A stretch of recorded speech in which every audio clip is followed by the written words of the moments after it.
बोला कि हम सबसे लास्ट में करेंगे, सबसे ज़्यादा ट्रिकी होता है। तो अभी इसके अंदर कोई भी लाइट्स नहीं है, किसी भी तरीके की लाइट्स नहीं मिलेगी। अगर मैं यहाँ से सीन एक्सप्लोरर लूँ और यहाँ पे लाइट से क्लिक करूँ, ये लैम्प लाइट से इसको ऑफ वैसे भी कर दूँ।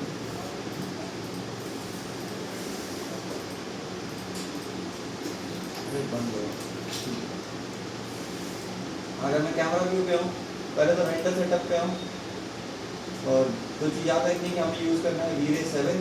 वीरे 7 GPU भी आता है ग्राफिक कार्ड पे, पर वीरे ग्राफिक कार्ड पे ज़्यादा अच्छा वर्क नहीं करता है। वीरे का बेस्ट रिजल्ट आपको प्रोसेसर पे मिलेगा, तो उसको ही निकालिए। तो उसके अलावा आपका साइज़ जो भी रखना है, हम वीरे पे आते हैं। हमें ऐसा चीज़ें नहीं करना, हम यहाँ पे ऐड कर लेते हैं ऐड, और हम ऐड करेंगे वीरे डिनॉइजर। और डिनॉइजर को अभी के लिए हम रखेंगे NVIDIA AI पे, वरना OpenGL वाला भी बढ़िया काम करता है। ठीक है, अब इसको करते हैं बंद, इसको करते हैं ओपन, और एक बार इंटरैक्टिव रेंडर निकाल देते हैं। पुराने वाले डाटा मुझे डिलीट करना है।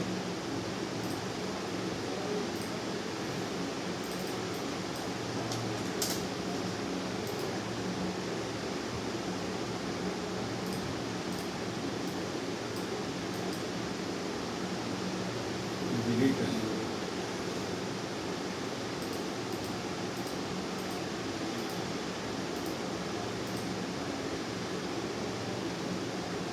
अभी हम देखेंगे हमारा रेंडर ब्लैक आएगा, रीजन भी हमारे पास किसी भी तरीके की लाइट प्रेजेंट नहीं है। तो जैसे ही मैं इस रेंडर विंडो के पास साइड पे लेता हूँ, रेंडर सेटअप पे आता, सबसे पहले कैमरा सेटअप चेक कर लेता हूँ। ये हमेशा रेंडर कैम होना चाहिए, इसको कर लेता हूँ लॉक कि बार बार चेंज ना हो। अब मैं जाऊँगा एक ऐसे व्यू पे जहाँ पे विंडो दिखे। विंडो देखो किस व्यू में है, हमारे फ्रंट व्यू पे। यहाँ पे देखो फ्रंट दिखा रहा है, तो F प्रेस किया, फ्रंट व्यू पे लाइट्स पे आएंगे, वीरे पे आएंगे और लेंगे वीरे सन, ड्रैग एंड ड्रॉप। नो, अब देखो लेटअप हो गया हमारा सीन। अभी के केस में क्योंकि हम लाइटिंग कर रहे हैं, लाइटिंग केस में मॉडल में भी पॉलीगन्स होते हैं, फिर टेक्सचर्स का भी साइज होता है। तो टेक्सचर का साइज हमारे मॉडल को और ज़्यादा कह लो कि मतलब रेंडर टाइम को और ज़्यादा बढ़ा देगा। तो इसके लिए मैंने लास्ट क्लास में एक फीचर बताया था कि हम रेंडर सेटअप पे आएंगे, हम आएंगे वीरे, यहाँ पर मिलता है ग्लोबल स्विचेस, ये रहा 2 ग्लोबल स्विचेस। यहाँ पर मिलता है मटेरियल ओवरराइड सेटिंग्स, इसको इनेबल करो। ठीक है, यहाँ पे जाओ, सबको सेलेक्ट कर लो। बट इस केस में क्या है, यहाँ पर विंडो भी है, आपके केस में भी विंडो भी है। तो विंडो में अगर ये चीज़ करोगे तो विंडो में क्या होता है, ओपेसिटी होती है, रिफ्लेक्शन एंड रिफ्लेक्शन होता है कि हम आर पार देख सकते हैं। तो आपको रिफ्रैक्शन एंड रिफ्लेक्शन या ओपेसिटी को अनचेक करना पड़ेगा। और फिर यहाँ नो मैट पे जाएंगे। नो मैट का मतलब होता है नो मटीरियल। हम वीरे यूज़ कर रहे हैं तो हम वीरे मटीरियल यूज़ करेंगे। यहाँ मिल जाता है वीरे MTL।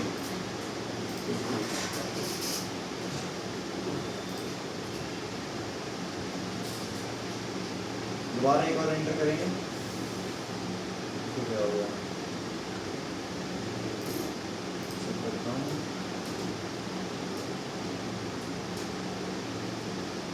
कुल लगा हुआ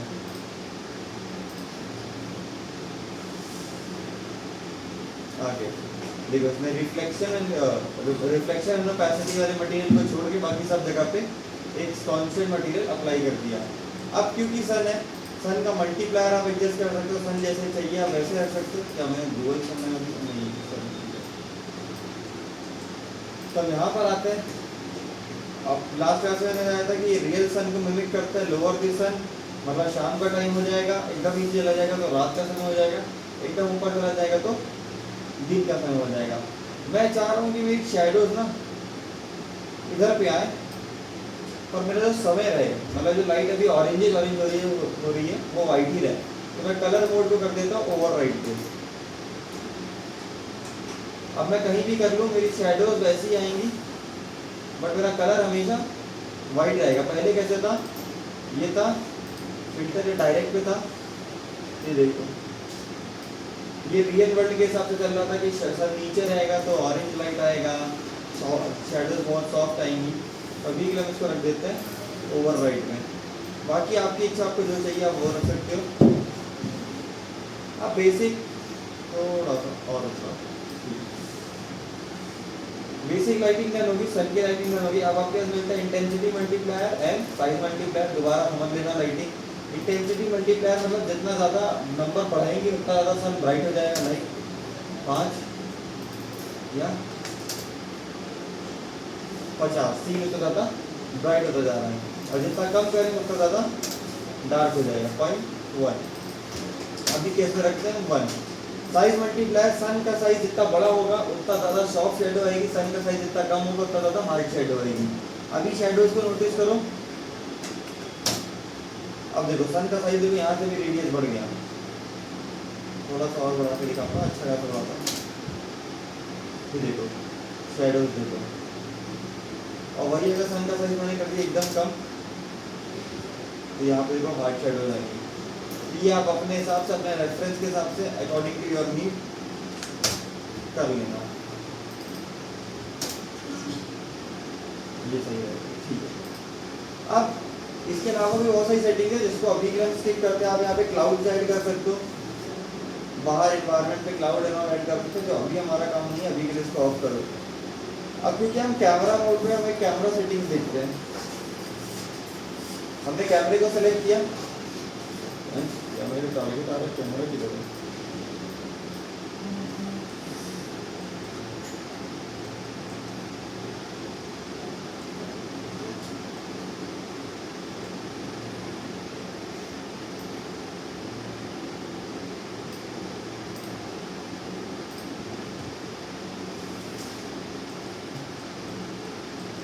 तो मैं कैमरा बना ही लेता हूँ, काफ़ी देर में उसको सेटिंग करूँगा। तो आ गया आपने धीरे धीरे धीरे कैमरा ड्रैग एंड ड्रॉप।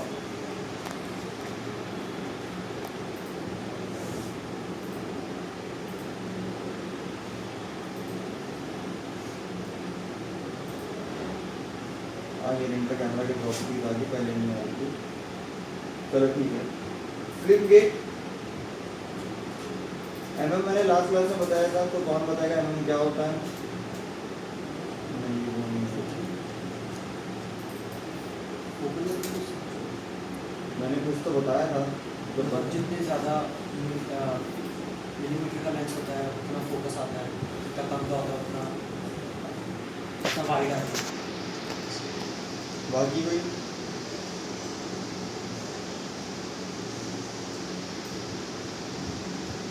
बाकियों को नहीं पता?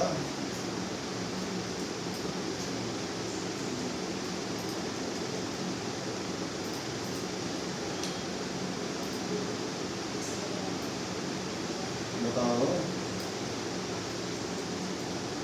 गर्लफ्रेंड का नाम देना पूछ लिया।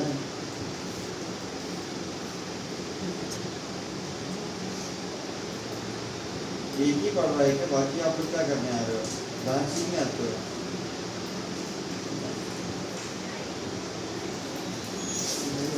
क्लास के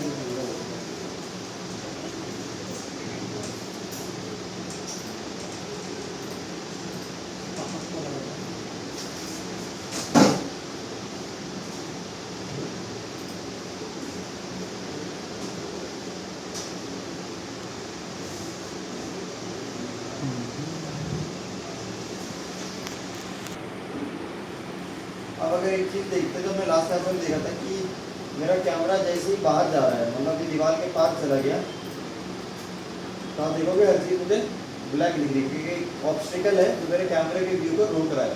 तो इस केस से मैंने लास्ट क्लास में बोला था कि आप कैमरे पे आओ, अब बॉटम पे आपको मिलता है व्यू पोर्ट क्लिपिंग, ये रहा, इसको इनेबल करो और आप इसको नियर क्लिपिंग को बढ़ा सकते हो। ये देखो अभी वॉल के अंदर दिखने लगा। अब मैं अपने कैमरे में टारगेट को सेलेक्ट करता हूँ,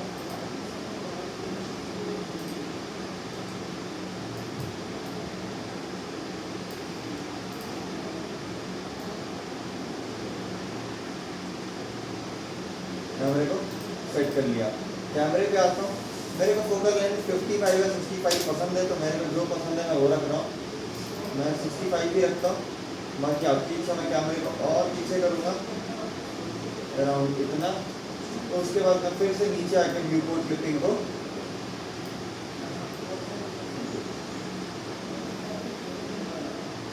सिंपल। इस केस में छोटी सी दिक्कत है कि मेरा सोर्स ऑफ लाइट मतलब जो विंडो है वो नहीं दिख रहा। अगर आपको विंडो दिखानी है तो आप दिखा सकते हो, ऐसा कुछ नहीं है कि विंडो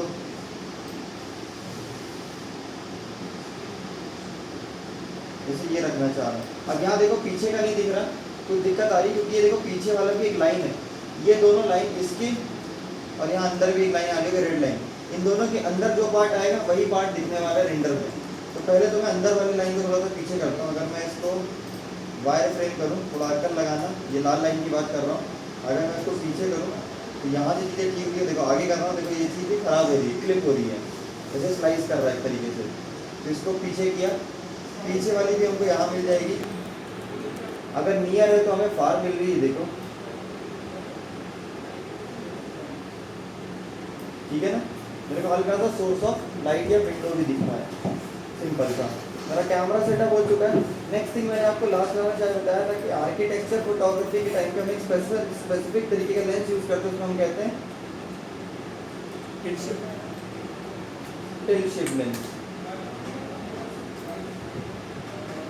जो एक काइंड ऑफ टिल्ट होता है लेंस, जो हमारी आर्किटेक्चर लाइंस, जो हमारे बिल्डिंग होती है वो तो सीधी बनती है, ठीक है, but according to our perspective हमारी आंखें, हमें नीचे वाला फ्लोर बहुत बड़ा दिखता है, ऊपर वाले फ्लोर में बहुत छोटे दिखते हैं, भले ही दोनों सेम साइज के हों पर्सपेक्टिव के हिसाब से। तो उसको एकदम ऑर्थोग्राफिक वे एकदम एक्यूरेट दिखाने के लिए हम टिल्ट शिफ्ट लेंस का यूज करते हैं। जैसे यहाँ देखो तिरछा लग रहा है ये बिल्डिंग और विद टिल्ट शिफ्ट लेंस देखो एकदम स्ट्रेट आ रही है चीज़, तो पर्सपेक्टिव को हटा देता है। यहाँ पे भी देखो नीचे से ब्रॉड लग रहा है, ऊपर से पतला लग रहा है, और एक्चुअल में है पूरी सेम साइज की। तो टिल्ट शिफ्ट फीचर हमें यहाँ पे भी मिलता है। मतलब वही है कि देखो क्या पता ना भी हो यहाँ पे किसी भी तरीके का टिल्ट शिफ्ट, मतलब डिस्टॉर्शन कहते हैं उसको हम लोग बेसिकली, क्या पता यहाँ पे किसी भी तरीके का डिस्टॉर्शन ना हो, but for and safer side हम यहाँ पे बहुत आसान सा है। आप यहाँ पे मिलेगा आपको टिल्ट एंड शिफ्ट, अब इसको ऑटोमेटिकल वर्टिकल शिफ्ट को इनेबल कर लेना, वो अपने आप से ही कर लेगा जो भी करना होगा। क्या पता चेंजमेंट आपको दिखे ही ना, तो आप उसकी टेंशन ना लो, उसने ऑटोमेटिकली कर दिया है। इसको मैथ कैलकुलेशन कैसे करना है वो आगे बताता हूँ। अब एक बार रेंडर निकालते हैं। सन लगा हुआ है हमारा, ठीक है। सन का टारगेट जो है मैं थोड़ा चेंज करूँगा, मैं यहाँ पर आता हूँ। सन का टारगेट मैं अराउंड घुमा के करूँगा इधर, और सन को भी मैं कहीं ना थोड़ा सा तिरछा लेके आऊँगा। Depends on your need, depends आपकी पसंद कैसी है।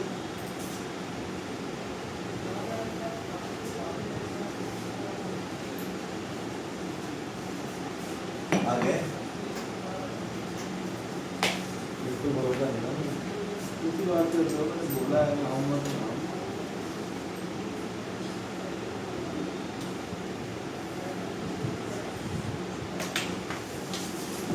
जी बताओ, आप बता दें। जो स्नैप वाला है, स्नैप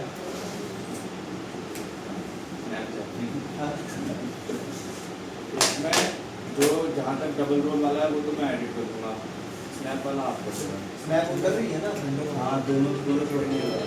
हाँ तो ये वो कर हो रहा है। तो हम लोग बार बार क्या करते हैं, कैमरे पे जाते हैं, सॉरी कैमरे बता रहे कहाँ गया,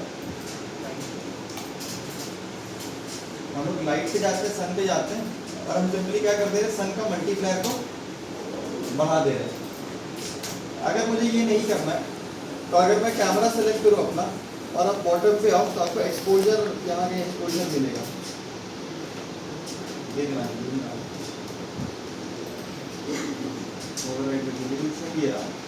कलर एंड एक्सपोजर। तो इसको मैंने कर दिया यहाँ पे exposure value.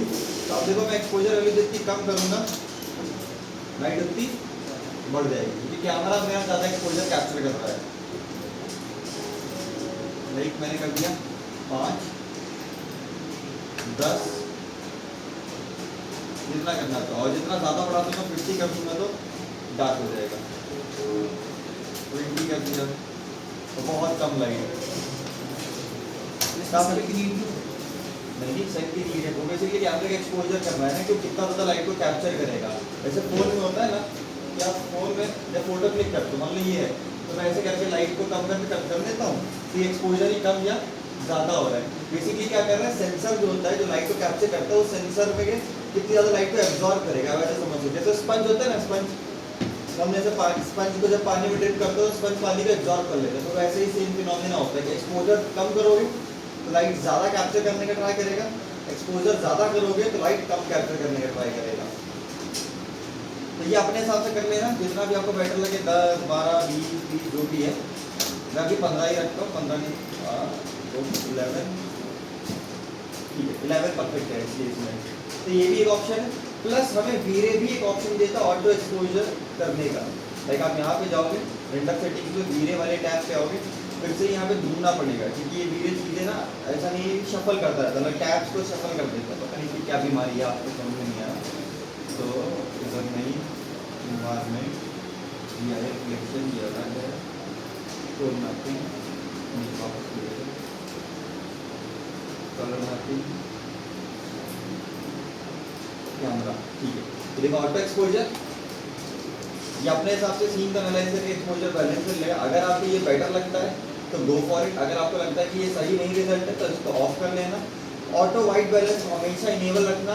White balance basically क्या होता है, आपने प्रीमियर में पढ़ा होगा, तो कुछ कलर जब हम फोटो खींचते हैं तो हमारे एक्यूरेट नहीं आ पाते, मतलब वाइट पिंक या हल्का हल्का ऑफ वाइट दिख रहा है, क्रीमी दिखने लगा, कोई स्पेसिफिक कलर वैसे नहीं आ पा रहा जैसा हम चाह रहे थे। तो वो बेसिकली क्या होता है कि हम जब फोटो खींचते हैं तो कैमरे का सेंसर उसके कलर थोड़े बहुत चेंज कर देता है, उसके पीछे 2-3 रीजन होते हैं। तो वाइट बैलेंस हमारे कलर्स को बहुत बेटर कर देता है, जो अगर हमारे कलर जैसे वाइट ऑफ वाइट हो रहा होगा तो उसको प्योर वाइट दिखा देगा, बस ये मान लो अभी के लिए। और एक्सपोजर मैं नहीं इनेबल कर रहा, मुझे ये सेटिंग ज़्यादा बेटर लग रही है, बहुत ज़्यादा ब्राइट हो जाएगा, ठीक है। इसके अलावा अगर मैं एक और चीज़ देखूँ तो अगर मेरे को पास एक और ऑप्शन होता है कि आप अगर यहाँ पे आओ और सर्च करो HDRI, HDRI का हाई डायमेंशन, हाई एक बड़ी सी कह लो इमेज होती है, सिंपल से कह सकते हैं 360 डिग्री इन्वायरमेंट होता है किसी भी एरिया का। जैसे अभी छत पे जाओ और 360 डिग्री की फोटो खींच लो तो आपको पहाड़ भी मिलेगा, पुल भी मिलेगा, सब कुछ मिलेगा। तो बेसिकली क्या होता है, ये जो 360 डिग्री इन्वायरमेंट की इमेजेस होती है ये आपका 3D सॉफ्टवेयर लेता है और इस इन्वायरमेंट के हिसाब से आपके सीन में लाइटिंग करके दे देता है, मतलब इस इन्वायरमेंट का लाइट लेके चलता है। मान लेते हैं जैसे इसमें सनसेट यहाँ पर हो रहा है, तो अगर आप ये इन्वायरमेंट यूज़ करोगे तो इधर इधर डार्क दिखाएगा, यहाँ पे सनसेट दिखा देगा। तो ये काम होता है HDRI का। आप इसको डायरेक्टली डाउनलोड कर सकते हो 4K फाइल फॉर्मेट, हमेशा EXR यूज़ करना है, डाउनलोड कर सकते हो।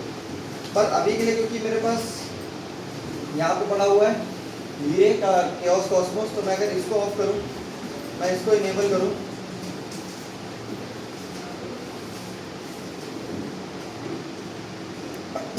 सॉरी, यहाँ पे देखो HDRI मिलता है मुझे, डे इवनिंग स्टूडियो, मैं आया डे पे, तो देखो इतने सारे मिल गए। एक चीज़ जो आपको याद रखना है कि आपको ज़्यादा हार्ड शेडो वाला अवॉइड करना है। जैसे देख रहे हो ना यहाँ पे हार्ड शेडो टाइप की बन रही है, ये अवॉइड करना है। ये रख सकते हो ओवरकास्ट, यहाँ पे देखो इवनिंग मिलेगा आपको। मान लें कि अगर हमें इवनिंग टिंट देना हो तो हम इनमें से कोई यूज़ कर सकते हैं। स्टूडियो भी मिलता है हमें, जो प्रोडक्ट में काम में आएगा, आगे चल के बताता हूँ। अभी के लिए लाइक मेरे को सॉफ्ट शैडो इसमें मिल रही है, तो मैं इसको डायरेक्टली डाउनलोड कर लेता हूँ।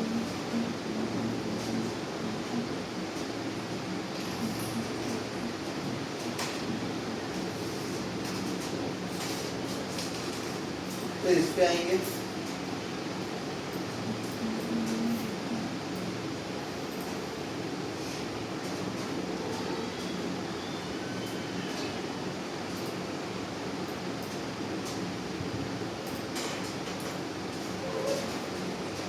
इधर गया इससे डाउनलोड वाला ऑप्शन भूल गया।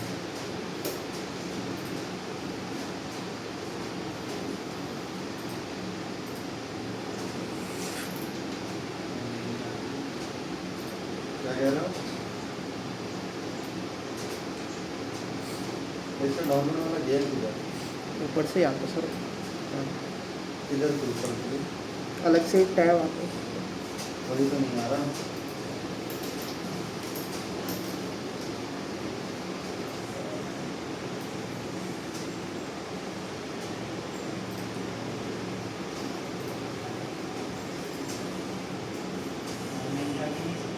हाँ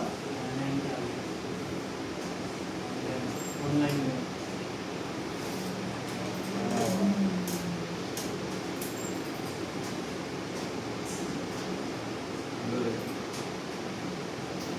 किधर गया?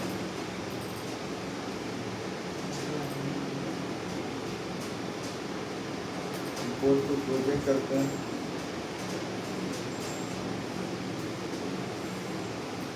यहाँ जा, इसको ड्रैग एंड ड्रॉप कर दो सी में। तो ये एक लाइट बना देगा जिसका नाम होगा डोम लाइट। इसको आपको छेड़ने की कोई ज़रूरत नहीं है और इसका भी मतलब कट कर देते हैं। अगर मैं सन पे आऊँ और सन को ऑफ कर दूँ और अब करूँ रेंडर,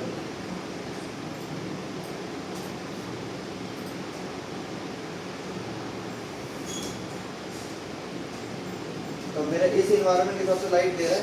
और देखो जैसे जैसे मैं इन्वायरमेंट मूव करूँगा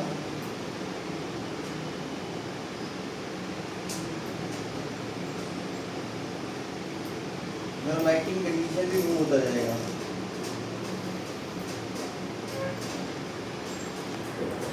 अगर हम इस पे आते हैं डोम लाइट की सेटिंग्स की बात करते हैं, बेसिक सेटिंग्स वही मिलेंगी। एक डोम लाइट है, इंटेंसिटी मल्टीप्लायर कितना ज़्यादा ब्राइट होगा, कलर मोड जो हमारा मैप लगा हुआ है वही है, जैसे आप एक मैप दिखा रहे हैं, ये मैप वही है जो हमने वहाँ पे सेलेक्ट किया था और ड्रैग एंड ड्रॉप किया था। फिर वही डोम लाइट की प्रॉपर्टीज़ एंड ऑल है जिसको आपको छेड़ने की कोई ज़रूरत नहीं है, जो डिफ़ॉल्ट दे रहा है वही बेटर दे रहा है। ऐसे भी लाइटिंग कर सकते हो, चाहो तो सन लगा के भी कर सकते हो, जो मन करे आप वो भी कर सकते हो। इसके अलावा अगर मैं इसको अभी के लिए डिलीट करूँ, मेरे को इसको कोई वो नहीं है, मैं वापस से अपना सन किधर गया इनेबल करता हूँ। और हम लोग क्या करते हैं ना कि अगर हमें शेडोज जैसा ब्रेक डाउन करनी है, थोड़ा सा बेटर दिखाना है, तो हम यहाँ पे ना एसिड्स का यूज़ करते हैं। लाइक शेडो कहाँ से आ रही है, एक विंडो के थ्रू आ रही है, तो अगर हम विंडो के बाहर लाइट और शेडो के, लाइट और विंडो के बीच में एक ट्री लगा दें तो क्या होगा, ट्री से लाइट सन आ जाएगी एक तरीके से। तो मैं दिखाता हूँ कैसे करते हैं वो चीज़। कहाँ गया,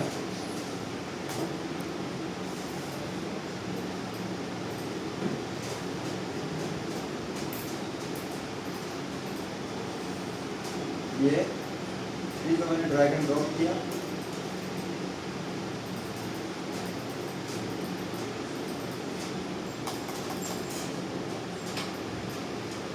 अब देखना जैसे मैंने ट्री को सेलेक्ट किया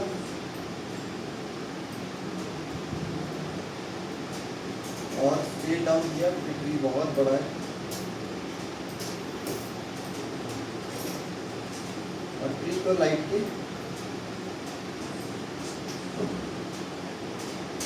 ये देखो हल्का हल्का लाइट में ब्रेक डाउन मिला। अगर ट्री को हटा के दिखाऊं,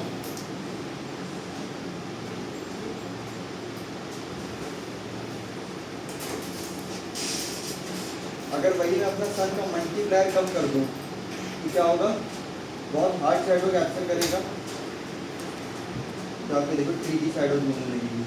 अभी क्या है, मेरा डिनोजर बहुत हार्ड वर्क कर रहा है, इसलिए चीज़ें बहुत ज़्यादा सॉफ्ट जा रही है। अगर मैं ज़रा देर के डिनोजर ऑफ करके दिखाऊं,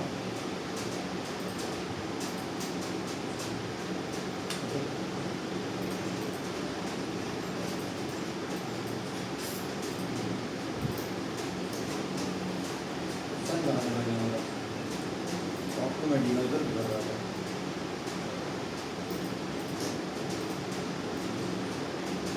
फिर से एक बार री-रेंडर करते हैं और देखो यहाँ पे एक ऑप्शन मिलता है आपको रीजन रेंडर का। बेसिकली क्या होता है कि हम एक स्पेसिफिक रीजन सेलेक्ट कर सकते हैं जहाँ पर हम चाह रहे हैं क्विक रेंडर करें, तो लाइक ये सेलेक्ट करके ये ड्रॉ कर देंगे, तो आपका सॉफ्टवेयर जो है वो सिर्फ इस रीजन को प्रोसेस करने में ज़्यादा ध्यान देगा। ये आ रहा है और वही मेरा इंटेंसिटी मल्टीप्लायर को मैंने और कम करा और हार्ड शैडोज मिल जाएगी, और वही मैंने इंटेंसिटी मल्टीप्लायर को बढ़ा दिया तो और सॉफ्ट शैडोज मिल जाएंगी डिपेंडिंग ऑन योर प्रेफरेंस।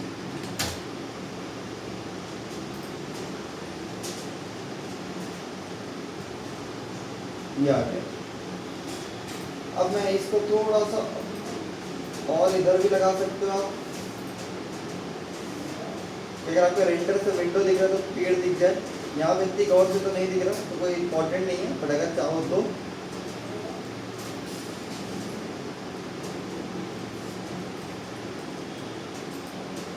अब हो जाएगी लाइटिंग, बेसिक लाइटिंग इस सीन की। मैं ये सेम सीन आपको भेज दे रहा हूँ, आप इस सीन की लाइटिंग करना स्टार्ट करिए। कैमरा सेटअप करिए, मैं सब कुछ डिलीट कर रहा हूँ, कोई कैमरा सेटअप नहीं होगा, कुछ भी नहीं होगा। और इस सीन की अगर लाइटिंग नहीं कर पाओगे तो फिर घर वाले ही आएंगे।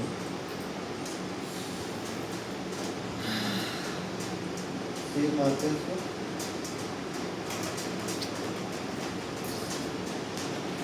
कोशिश करना कि आप जैसे लैंप के अंदर स्पॉट लाइट लगाने का ट्राई करना।